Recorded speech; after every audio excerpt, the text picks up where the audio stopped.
Hello, everyone. I hope you're having a wonderful Saturday. I know this isn't in the woods like I tend to usually do, but today I did not go to the woods as I might normally on a Saturday. I ended up walking with my family around town and just didn't get there today. But it's all right. I might go tomorrow. But today's the day you need your video, so you're getting me inside. Anyway, I hope you're having a good week. I hope that you wore your honor this week and you held yourself to a standard of compassion and kindness, because that's really, I think, the answer to a lot of the issues in the world today.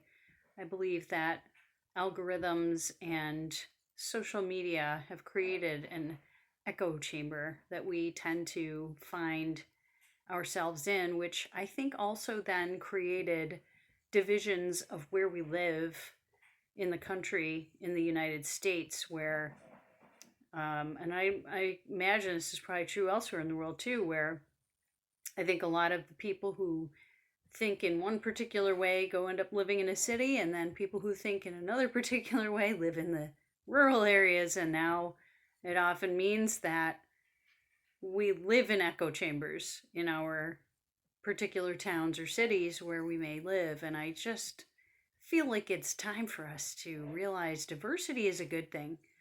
Nothing homogenous is a good thing.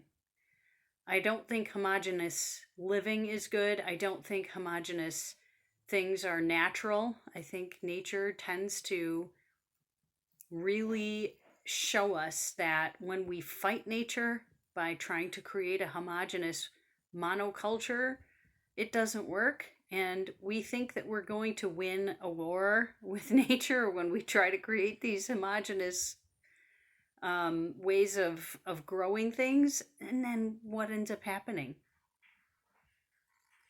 You get sick animals, you get sick plants, things don't grow well, stuff doesn't work. It's, just a constant struggle with all the pesticides and chemicals and stuff we think we need to shove in the soil.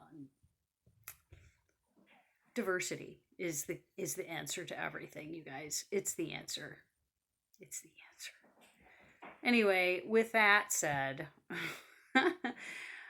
I feel like it's an important thing to consider that we need to get rid of some of this weight of things that we think we should be doing, or ways that we think we should be living, or just these ridiculous ideas that have been passed down from past generations that keep us thinking certain ways, which we think are correct.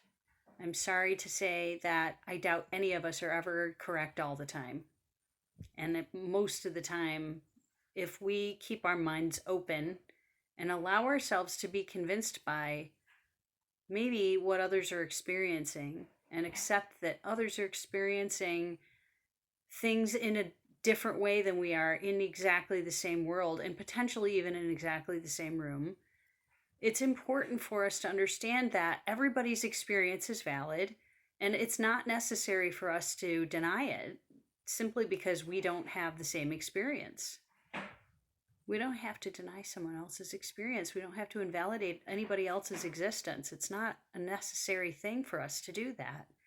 And I think that's part of what's going to help us get through this part of what's happening in the world right now. We can get through this if we're willing to accept and see that we have an opportunity to validate other people's experiences as, okay, that happened. It's not what I experienced, but that doesn't mean it's wrong. It doesn't mean it's not true. It doesn't mean it's not how they see things or how they feel. And so I think it's a good idea for us to exhale weight. That's what I'm going to do this week. I am going to exhale weight. That's my prompt this week. And I am going to work through exhaling weight of all different kinds. And that doesn't mean physical weight, although it could be if that's your goal. But it's more about exhaling the weight of past thoughts, past experiences, past traumas, and, old ways of thinking. I think it's important to question ourselves all the time, question our experiences, question our thinking, question our emotional states, question the way that we've done things all the time, and ask ourselves the questions of, is this working? Am I continuing to do the same thing over and over and wondering why I'm not getting different results? Ask yourself those hard questions. Exhale that weight. Release those things that are not working for you. And you know what they are already. And you already know how they feel. If it feels bad, it's probably not good for you. It's really that easy. And I know that it actually leads to doing hard things. But as Glennon Doyle likes to say, we can do hard things. And if you aren't following Glennon Doyle, give her a look. She's a very insightful, wise, open-hearted person who has a lot of very amazing things to teach us. So maybe take a look. In any case, I hope you have a wonderful week, and I hope this serves you in some fashion to open your heart and help you be closer to what is the best of you, because that's the goal for all of these, is to live a more positive life and change the way you think. And I will see you next Saturday.